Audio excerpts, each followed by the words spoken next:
Amigos televidentes, continuamos con ustedes. Bien, voy a saludar a Rafael Belaúnde, ministro de Estado. Él es también candidato a la presidencia por el Partido Libertad Popular. Buenas noches, bienvenido. Carlos, muchas gracias por la invitación. Un gusto estar presencialmente contigo. Un viaje maratónico, ¿no? Bueno, yo creo que es importante hacerlo, vale la pena hacerlo, es un gusto estar acá. Nada, muchísimas gracias por estar con nosotros. Estuvo hace algunos instantes en Chiclayo y ahora está aquí en Trujillo para venir aquí al programa y conversar de la coyuntura política. Tú has sido ministro de Estado, así que tú has estado también en las altas esferas del poder. Y conocer ahora la decisión que ha tomado el Tribunal Constitucional de suspender las investigaciones, en este caso que se seguía contra Dina Boluarte como presidenta, ha generado diversas posiciones. Sí. Algunas que manifiestan de que es correcto, hay que proteger la figura de la presidencia en este caso, y otros dicen no, es simplemente una impunidad constitucional la que se le ha dado el día de hoy a la señora Boluarte. ¿Cuál es el análisis que hace? Bueno, yo creo que las dos apreciaciones son correctas, ¿no? Digamos, en el pasado el tribunal no limitó las investigaciones a los presidentes. Sí. Hoy el tribunal sí limita. El sentido común es que la ley sea predecible, es decir, que se aplique el mismo criterio para todos los presidentes, ¿no? Entonces, y después hay un vacío pues en el ordenamiento legal, en la Constitución. Debe de haber una figura para poder investigar legalmente un presidente con la figura como existe en otros países del impeachment, ¿no?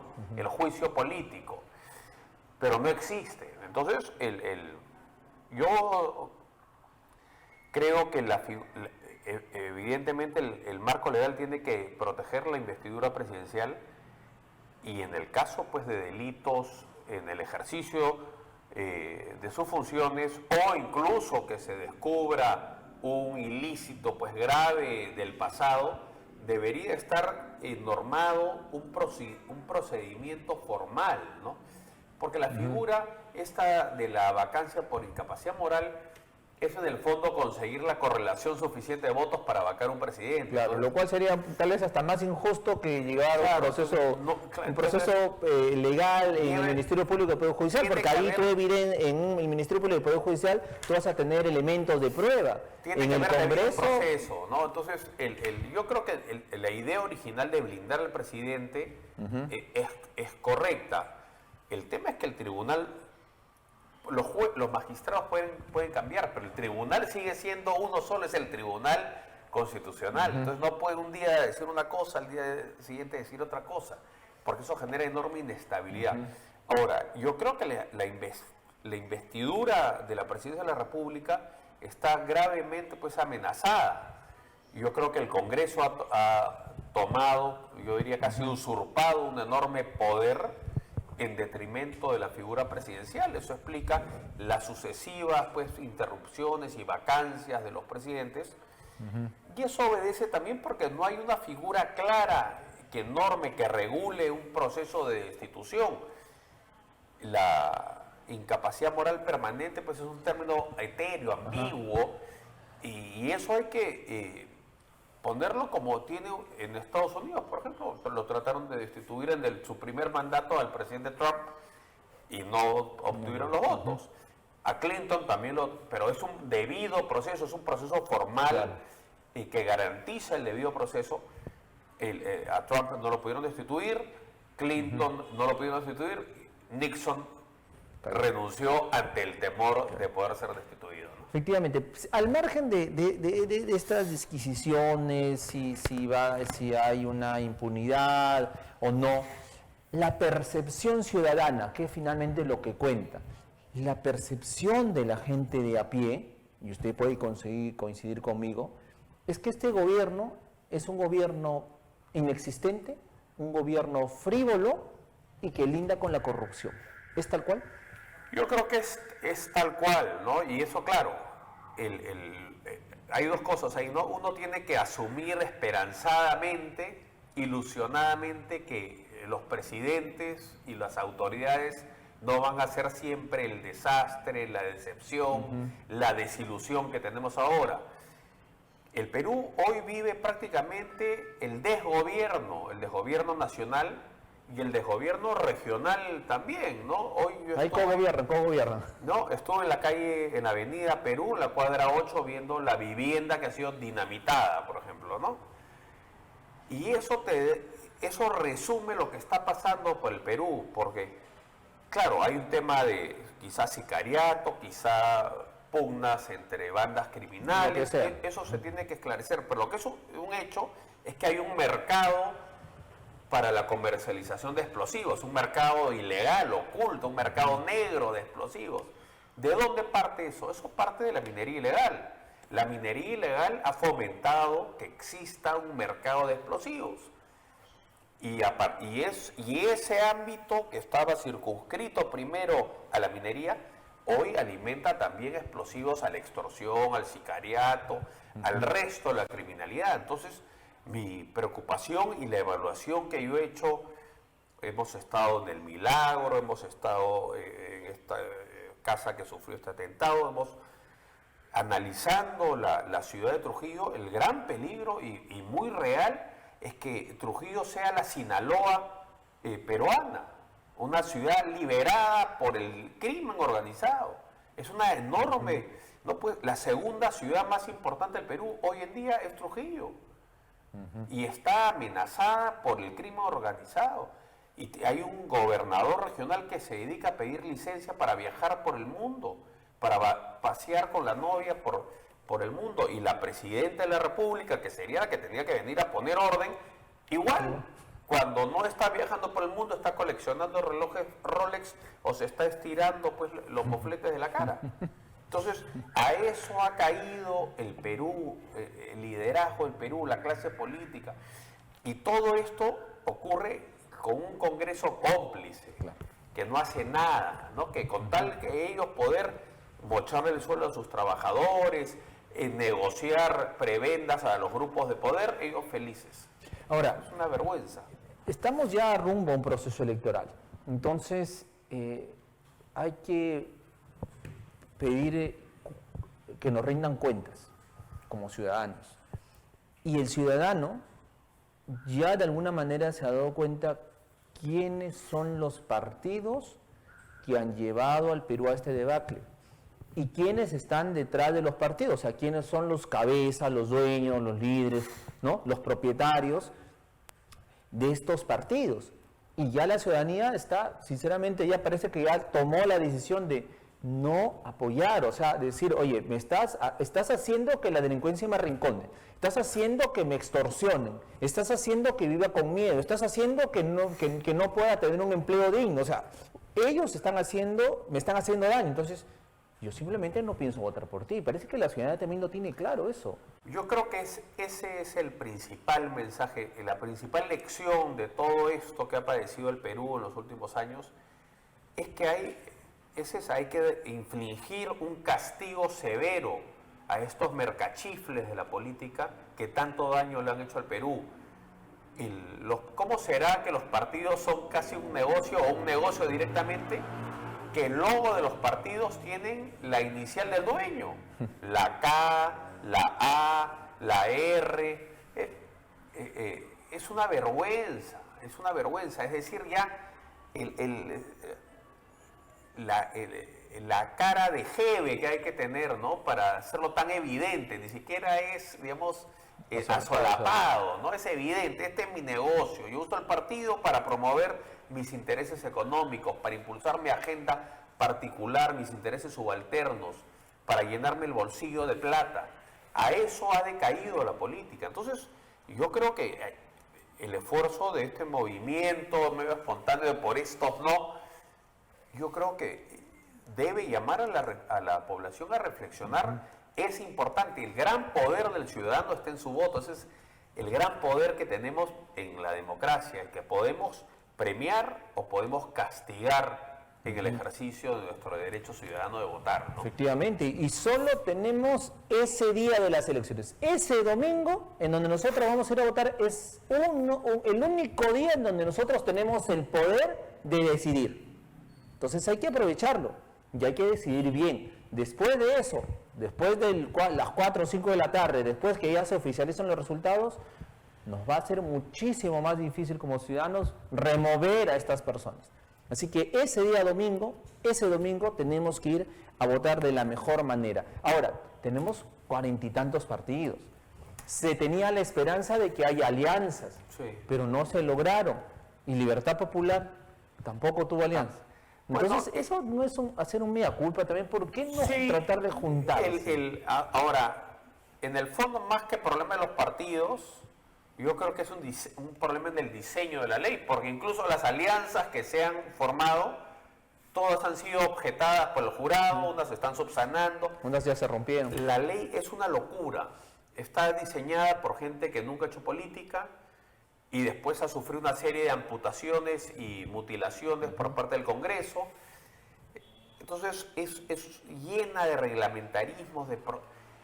Lo lógico sería, nos podemos juntar, tú eres un partido, yo soy otro partido, nos juntamos, apoyamos a un único candidato, como hay, por ejemplo, en Argentina.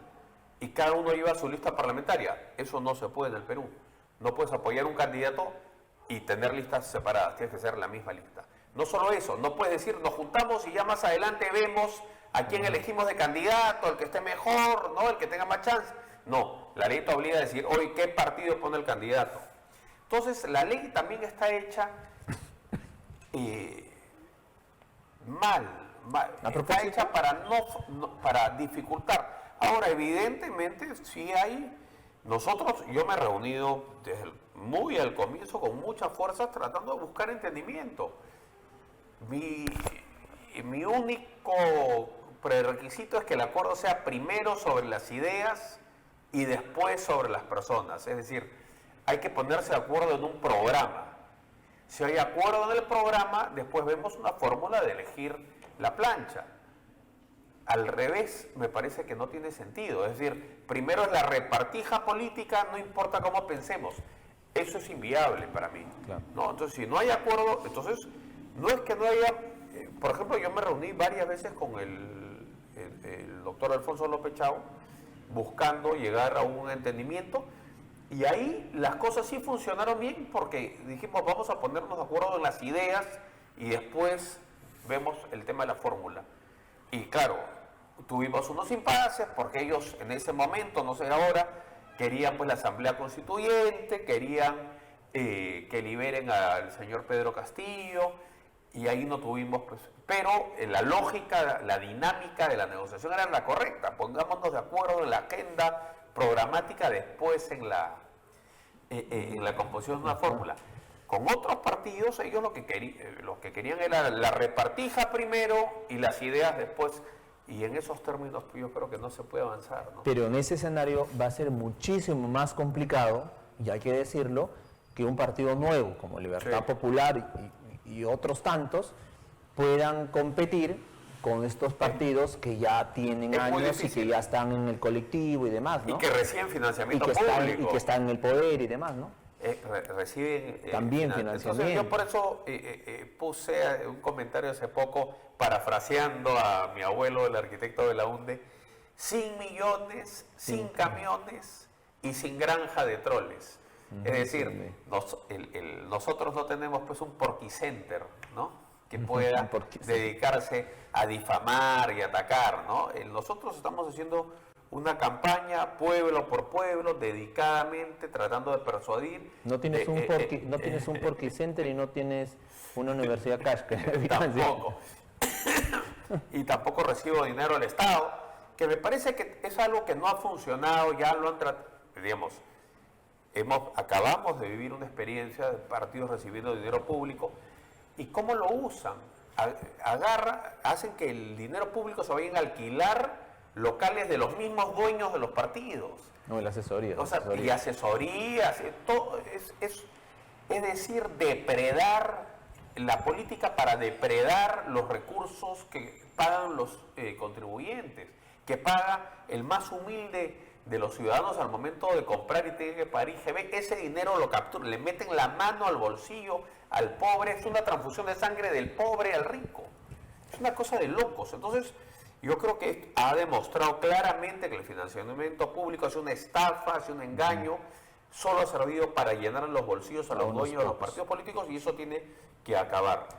Libertad popular, ¿cuáles son sus 3 pilares en los cuales se sostiene? Bueno, hoy yo creo el principal es no hay economía, no hay integración, no hay inclusión posible si no recuperamos la seguridad.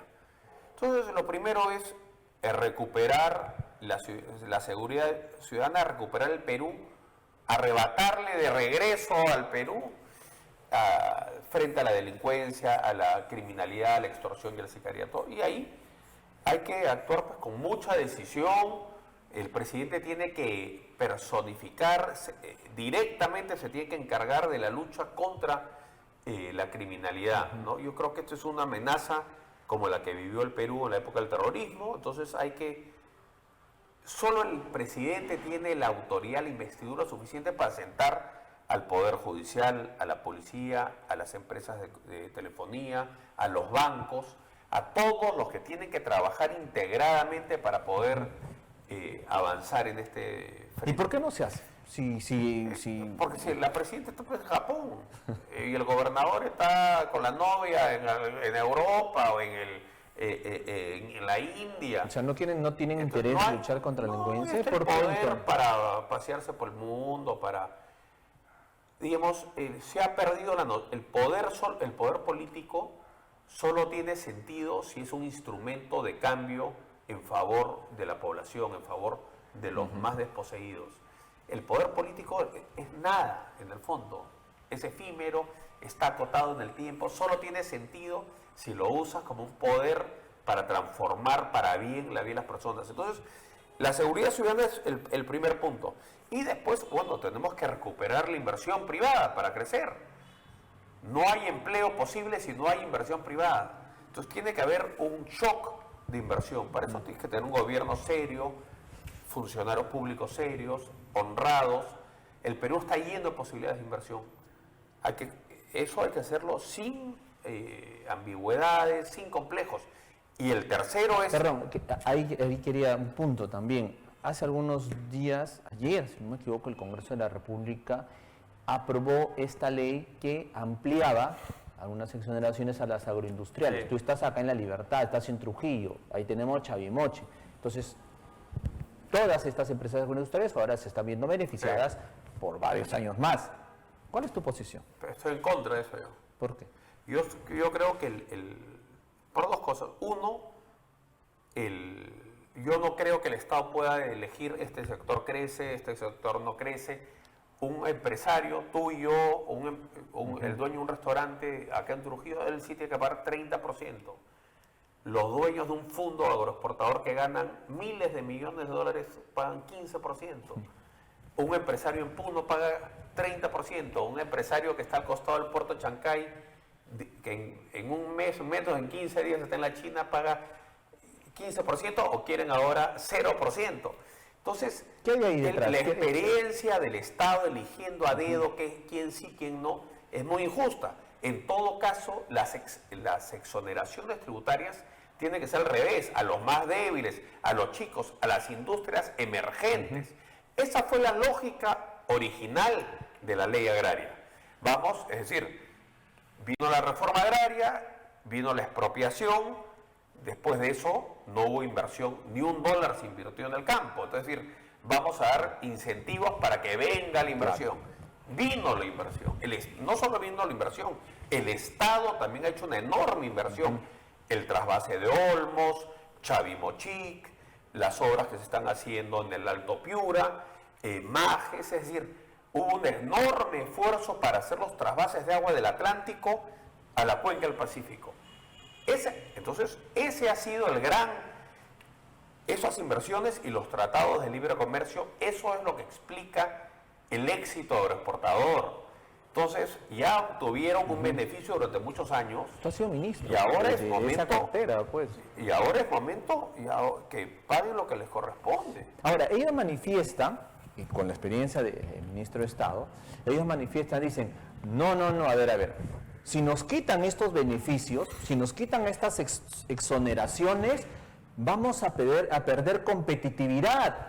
y las otras agroindustriales de Chile, de otras partes del mundo, nos van a ganar. Y como nosotros no vamos a poder competir porque nosotros pagamos más impuestos acá en el Perú, pues esos mercados van a ser tomados por estos otros países. Y acá finalmente mucha gente se va a quedar sin empleo, vamos a tener que reducir y te la comienza a contar recontra difícil. Eso no es así. Y me parece que es un error enfocarlo así, porque yo creo que la agroexportación es el gran milagro del Perú. Hace 20 años la agroexportación exportaba 600 millones de dólares.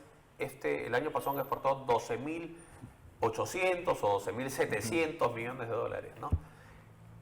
Menos del 5% del área cultivada en el Perú se dedica a la agroexportación. Es decir, el potencial que hay para exportar es brutal. El Perú podría tener, después de la minería, ¿no?, que son 45.000 millones de dólares, viene la agroexportación ahora. Es el segundo rubro más exportado, pero tranquilamente podría ser el primero. Entonces, o sea, el hecho de que achacar que el éxito está porque tienen un subsidio, me parece que desmerece el milagro agrícola del Perú. El milagro agrícola no tiene que ver con... Porque aún en los años que ha estado vigente la ley del 30%, mira el retorno, las ganancias. Eso es otra de las justificaciones que he escuchado, que dicen ellos de que ellos han invertido mucho dinero en hacer que el desierto se convierta en cultivable, pero ya creo que tantos años ya han recuperado, creo, su inversión, más, ¿no? los trasvases, el túnel trasandino de 15 kilómetros de Olmos, así es, las inversiones que ha hecho el Estado para poder traer el agua a la costa han sido brutales. Esas inversiones, los tratados de libre comercio que le abren las puertas a los productos peruanos, a los mercados de mayor poder adquisitivo del mundo, eso es lo que ha hecho, y después el hecho que el Perú es un país privilegiado por su latitud, porque el riego lo puedes controlar, es decir, es un país ideal. Ahí está la ventaja. La exoneración tributaria no incide en la productividad, lo que incide es evidentemente en el reparto, pues, de utilidades, y en este caso le están esquilmando al Estado, en ganar más. y en que el Estado cobre la mitad.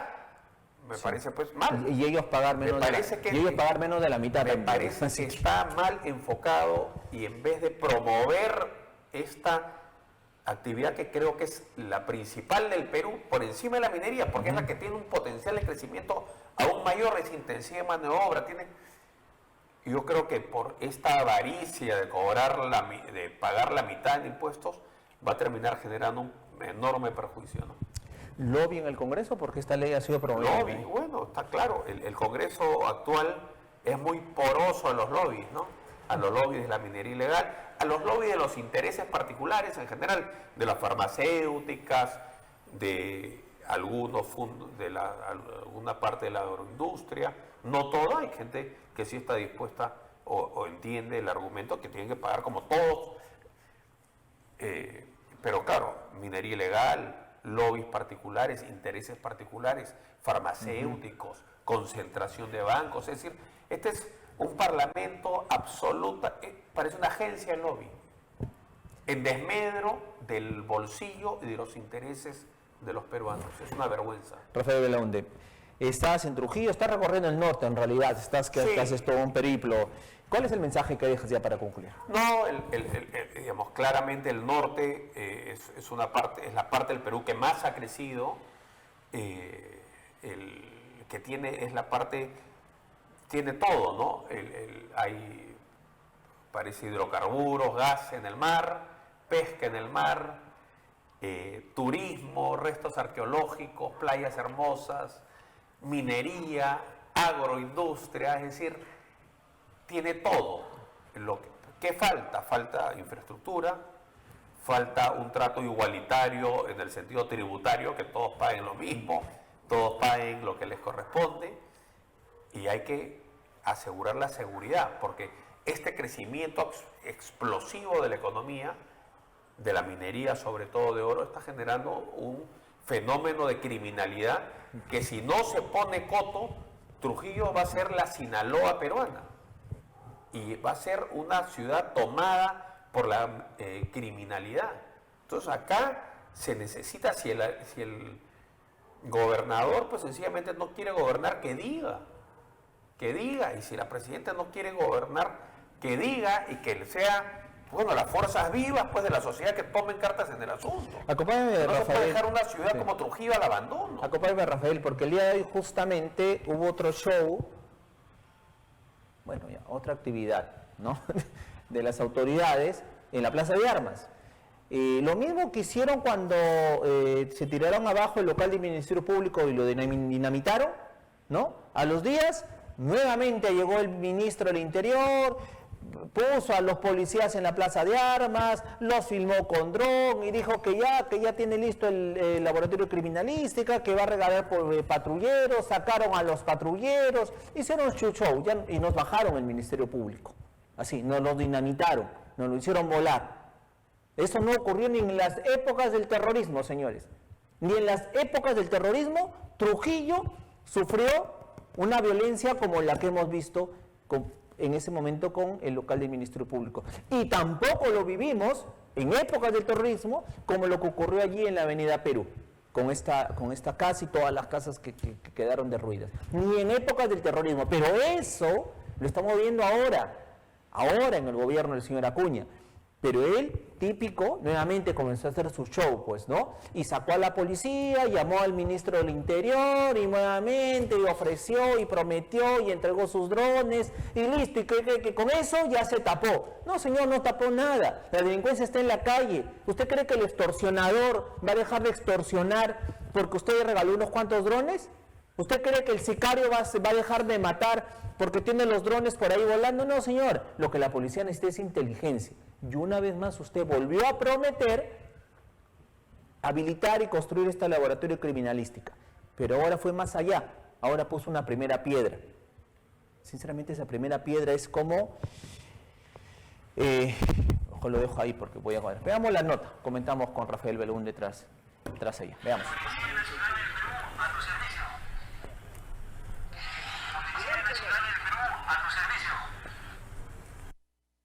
30 de estos drones de última generación serán utilizados para el patrullaje aéreo en la provincia de Trujillo. Ya se han hecho las pruebas respectivas y se ha dividido la ciudad de Trujillo en 8 sectores aéreos. Cada sector aéreo van a tener 2 aeronaves que tienen una autonomía de aproximadamente de 4 a 5 horas. Estas aeronaves vienen ya con una tecnología especial, ¿no? Inclusive algunas equipadas con megáfonos y con luces para poder iluminar zonas oscuras. Otros 10 drones más servirán para reforzar el trabajo de inteligencia de la Policía Nacional. Los drones fueron donados por el gobierno regional de La Libertad, que aceleró la entrega tras el atentado ocurrido en la Avenida Perú. Estoy cumpliendo con mis hermanos de la Policía Nacional. Y por si acaso, todavía falta año y medio. No será 100 millones, será 120 o 150 millones, porque queremos que la región La Libertad sea la región más segura del Perú. También se entregó 20 cámaras filmadoras, además de un equipo de georreferencia y un sistema para el desbloqueo ilimitado de celulares de alta gama. Ya no vamos a requerir el apoyo de la ciudad de Lima, que nos ha venido apoyando con esa herramienta tecnológica, sino que ahora lo vamos a hacer acá. Y de igual manera también este software forense llamado y conocido como Celebrity, que es un software muy importante que sirve para poder desbloquear aquellos teléfonos que son incautados como evidencia al momento que se comete un hecho criminal y que pueden extraer información que inclusive ha sido borrada. El ministro del Interior, Carlos Malaver, y el comandante general de la Policía Nacional, Víctor Sanabria, llegaron a Trujillo para recibir los drones y equipos. Se está luchando contra la criminalidad y contra algunos malos elementos, y ese es el fiel reflejo de las disposiciones de este gobierno. Y espero que este ejemplo se replique a nivel nacional para fortalecer más la seguridad ciudadana. El ministro y el comandante general de la policía también participaron de la colocación de la primera piedra para la construcción del laboratorio de criminalística, que se ejecutará mediante la modalidad de obra por impuestos, con un presupuesto estimado de 18 millones de soles.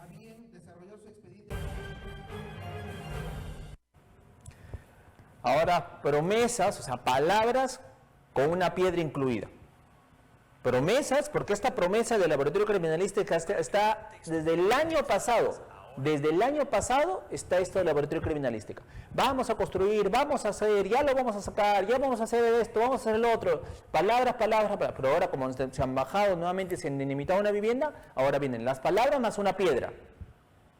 Entonces hay que decirle al señor Acuña, ¿se gobierna con piedras ahora? ¿Se gobierna con piedras? Porque para ayudar a luchar contra la delincuencia es bien complicado, salvo que salgamos con piedritas a luchar contra los sicarios, ¿no? Bueno, el señor Acuña gobierna hablando piedras. ¿No? No, eso. No, él claramente no tiene la voluntad de gobernar, ¿no? Él está viajando, tomando vacaciones, disfrutando los placeres de su posición política y económica, y está lamentablemente la región al abandono, ¿no? Es evidente el deterioro, la situación de desgobierno en el que está la región y en el que está la ciudad, ¿no? La criminalidad se combate primero empezando por la cabeza. Quien gobierna tiene que asumir directamente esta responsabilidad. En el caso de la nación es el presidente de la República, en el caso de la región es el gobernador regional. Hay que convocar a la policía, hay que convocar a la fiscalía, al Poder Judicial, a las empresas de comunicaciones, a los bancos, tener equipos compactos, encapsulados. Hay que repotenciar los programas Pisco y Constelación, que son los sistemas de interceptación de celulares que tienen todas las licencias vencidas, todos los softwares obsoletos, el gobierno no se preocupa en actualizar eso. Entonces, si no hay el esfuerzo mínimo por dotar a la policía de los equipos de tecnología necesarios, no se puede esperar pues mejores resultados. Efectivamente, y Acuña no solamente tiene el problema de criminalidad, sino también está inserto, su gestión al menos, en investigaciones de procesos aparentemente ilícitos, irregulares, en estas licitaciones públicas. Pero acá sí, ya para ir terminando, acá hay que hacer comparaciones. Esta red de estas licitaciones millonarias apareció en La Libertad como denuncia, ¿no? Con la familia Compa, esta señorita de 23 años, que creo que ya lo sabemos, y luego apareció por Huancayo y por Loreto, hospitales, la mayoría de ellos, hospitales como Cancha, recordemos quién es el ministro de Salud, el señor César Vázquez, ¿de qué partido es? De APP, oh, qué casualidad. Pero bueno, hospitales como Cancha y cada uno de ellos está siendo investigado. Miren la diferencia. Acá en La Libertad se hizo la primera denuncia de estas aparentes irregularidades en las contrataciones. Luego se descubrió en Huancayo varios días después.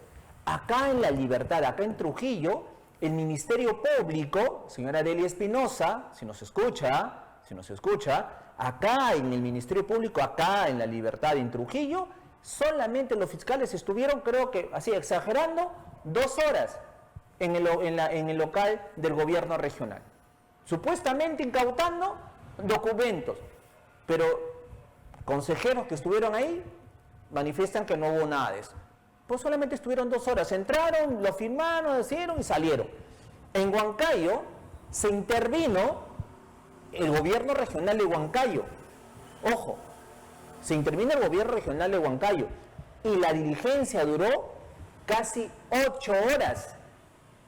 8 horas estuvieron los fiscales dentro del gobierno regional sacando información, pidiendo documentación.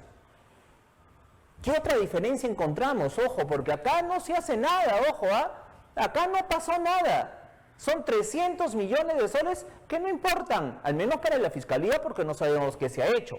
Ojo, en Huancayo, y tenemos ahí la imagen, ayúdame por favor, en Huancayo, el día de hoy, la fiscalía allanó el gobierno regional por segunda vez y también incautó documentos sobre los contratos del grupo, en este caso Pérgola, con quien se hizo consorcio para adjudicarse de obras en Huancayo. Nuevamente la Fiscalía ingresa al gobierno regional y también a la empresa, al grupo Pérgola, a incautar documentos. Y dice lo siguiente: La Fiscalía Anticorrupción realizó diligencias de allanamiento a la oficina de abastecimiento del gobierno regional de Huánuco e incautó documentos relacionados con la presunta contratación irregular de la empresa Grupo Pérgola. Ojo, esto en Huánuco, disculpen ustedes.